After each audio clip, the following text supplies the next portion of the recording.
Hello, ladies and gentlemen. It's your boy, Brother Given HD here today. In today's video, I just ended up beating Stalker 2 here recently, and the story, it was a phenomenal one. It was actually a really great story. I'm not going to lie, especially with there being voice acting for the main character as well as a brilliant performance for the other actors who portrayed previous characters that have returned from the previous Stalker games, as well as new faces into the franchise, and it really adds more of that feel of you being in the world of Stalker, being in the world of the zone, right?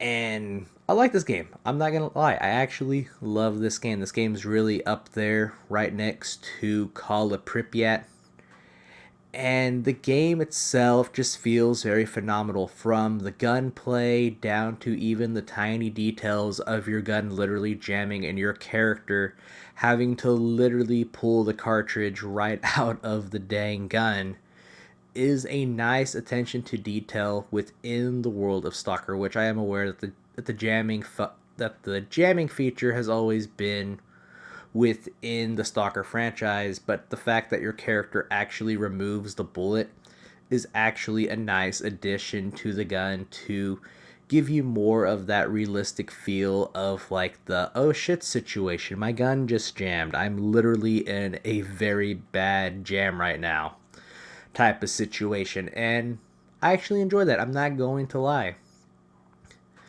And not to even mention like the characters, like I said earlier, we get a lot of fan favorites returning in the form of Nimble, Scar,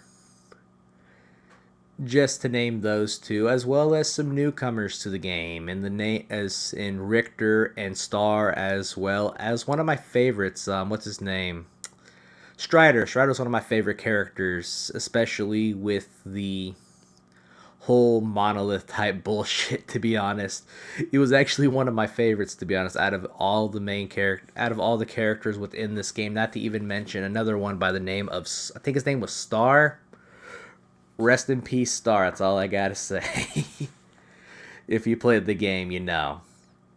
But yeah, I've really enjoyed the Stalker franchise all the way back from Shadows of Chernobyl, Clear Skies, even Pripyat for that matter. And this game's very long, I'm not gonna lie. It probably took me about 60 hours just to literally finish my first playthrough, and I'm already on my second playthrough doing the Warden ending. That's the one I'm working on right now, is the Warden ending. The gunplay itself feels very nice. I'm not lying right there. The gunplay feels very smooth, very responsive, especially when you're in the middle of a situation that you're like, am I even going to get out of this firefight alive type of situation? And it feels like that. It really does feel like all these elements, like I said in the video so far, it's like the game feels more alive. The game feels like it's more of a journey through the zone once more instead of the story. Sure, people play games for the story, people play games for, the gunplay. Some people even play for the atmosphere. And this game does a really good job of blending all of those things together within this new installment of the Stalker franchise, as well as the incredible voice acting for all the characters in the game that actually have a purpose within the story, instead of just being like a one-off throwaway character that has no relevancy whatsoever. Even though I kind of feel like there is one character I think that kind of feels like that, but I'm not going to say who it is. You're going to have to figure that out for yourself. But shit, the story is such a good one. Not even to mention that even the areas that you visit, like revisiting the Red Forest or even going back to Pripyat, like each part of the zone really feels dangerous in its own way. Pripyat being a city being overran by mutants, being overran by monolith, and not to even mention being overran by the ward in some shape or form depending on your path of the story. Each zone really feels unique compared to the last, and to even mention there is oh my goodness, what's the place over there in Clear Skies that you start out as when you play as Scar? Shit, I cannot think of that area, but if you do know, please comment down below because I already forgot what the area is called. But that area of the map just feels so unique in its own way. It feels like it's more open. It feels like, how can I say it? It feels more dangerous when it comes to the mutants as well as the enemies that you run into in that particular part of the map. And the funny thing is, each part of the map that you visit throughout your journey as Skiff is basically just one big ass map, and that's really nice to know that, because I was trying to figure out like how are they going to, do the story, and I didn't really figure that out until they started like, dropping hints here. I started going places there, and I started going like, wow, like I'm just going back through memory lane, but on a brand new engine, brand on a brand new engine, on a whole different story that completely takes place after Call of Pripyat. And the developers of this game did a really phenomenal job of delivering another story within the Stalker universe. And it's a good one. I'm not gonna lie. The game feels like it's challenging. The game feel like it punishes you more compared to like the previous Stalker games. And there is some times where there might be some random BS deaths. Like you'll instantly just get freaking headshotted, two tapped, and you're just instantly dead. And then you have to go back to the freaking last previous save that you did if you remember to save. But please do save in this game, because there are some times where it is some bullshit deaths that you should have not died to, and not to even mention the fact that, what else? Like the game does also autosave, so it will save during certain parts of the game, or it will save during a certain moment. And you just better be lucky you do not get spawned on a trap save, because if you spawn die, spawn die, spawn die, that shit's gonna be a living nightmare.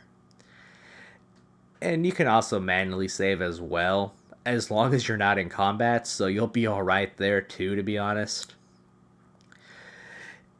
And what else? Shit, I really can't think of anything right now. Let me think of something right now. Sorry. But this game just really feels like a whole brand new breath of fresh air, I'm not gonna lie. Just coming back to the zone, being pulled back into it, and the zone is full of many surprises, I'm not gonna lie. You'll be running into mutants, you'll be running into enemy factions one way or another, or you'll just randomly run into anomalies left, right, and center, just depending on where you go, right? And I don't know what it is with this game. The game feels like, and this ain't a bad thing. This actually feels like a good thing. Like of the world within Stalker 2, it feels much more dangerous compared to previous installments within the Stalker franchise. I don't know what it is. The emissions are a living nightmare if you do not find shelter. And that's something that really never gets old. I actually enjoy the emissions within this game, even though they kill you if you're not careful. And it's a nice thing to know, because, like, while you're just walking through the zone and a random emission just occurs, it will just basically tell you, like, hey, go hide from the emission, and it will mark a point on the map that's nearby that you'll just pretty much have to sit there and wait it out. And there was one time during an mission, and I'm not joking, I kind of wish the NPC, like the enemy NPCs, would just screw off. But I literally was inside a building. I forget where it was. It was like, I think before Pripyat, but it's like I was like inside of a building trying to survive the mission, and I have like 4 or 5 guys literally trying to gun me down, and I'm like, can y'all screw off for like 5 minutes, please? We're all trying to survive this bullshit, and you're over here trying to freaking kill me. Screw off, please. It's like that was like one of the most annoyingest things I literally had to do while doing my first playthrough. I'm not gonna lie, that was a pain in the ass. That really was a pain in the ass. But this game's a great one. I'm not gonna lie. The gameplay is a big improvement compared to the previous games. The graphics, the gunplay, the movement, everything just flows so perfectly in hand with one another. And there might be some times where like the NPCs are not very smart at times, but then again, that's also the difficulty setting as well. But there is one thing that still pisses me off in this game, and it still pisses me off. I'm hoping the developers continue to patch this as the game goes on, because if I'm fighting a shotgun, right? Explain to me. If I'm fighting a shotgun and they're maybe like 20, 35 meters away from me, maybe a little bit further. Can someone please explain to me how the hell the shotgun acts like a freaking sniper in this game? Like, that's the only thing that pisses me off in this game, are just the shotguns from the enemies, because I might be behind cover, I might be like far away from them as possible, and the next thing I know, I'm getting freaking shotgun from like 30 meters away. I'm like, this is some bullshit. I'm not gonna lie, this is some straight up bullshit. But I'm excited for the future of Stalker 2. I'm really excited for the DLC. Hopefully we go to the nuclear power plant. I'm hoping we do. In this upcoming DLC that they do plan on launching this year. And I'm hoping we go to the power plant. It's like, I don't care if it takes place before Stalker 2 or between Stalker 2 and the Call of Pripyat, or after Stalker 2. I do not care. I just want to go see the power plant once more and see it in its glory, I guess, either after the events of Stalker 2 or before the events, or after the events of Call of Pripyat. Or after, sorry. But it's been your boy Brother, giving a share button. If you are new to the channel, please don't subscribe, like, hit them bell notifications, and I will catch you in the next one. Peace out, and goodbye, everybody.